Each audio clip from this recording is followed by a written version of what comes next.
Pinatawa ng Ombudsman ang 6 na buwang suspensyon ng 6 na tauhan ng COMELEC na sangkot sa overpricing ng ballot secrecy folder. Hiniling naman ng whistleblower sa kaso ang pagpapaimbestigahan ng ibang opisyal na maaring may kinalaman din sa kontrata.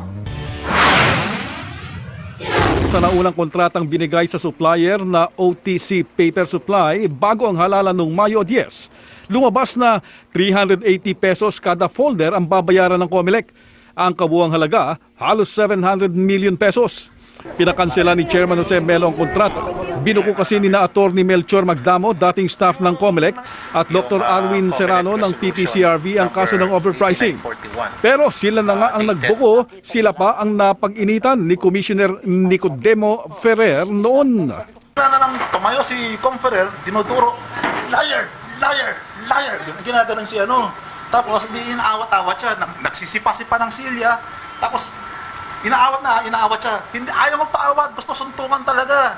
Sabi niya, don't point your finger at me. I will point my finger at you anytime I want because you're telling a lie.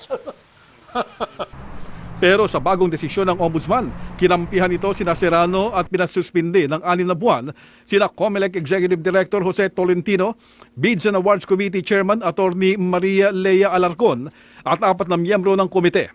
Pinaboran umano nila Tolentino at ng Bids Committee ang OTC paper supply nang bigyan nila ito ng confidential information para mag-swak ang bid ng OTC.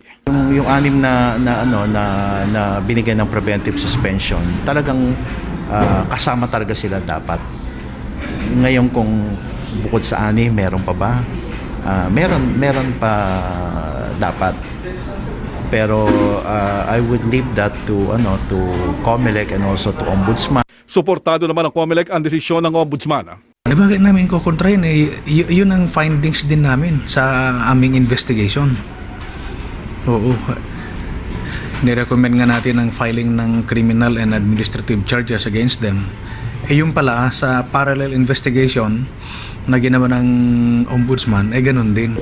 Sumama naman ang loob ni Santella sa desisyon dahil hindi raw siya binigyan ng pagkakataon na makapagpaliwanag.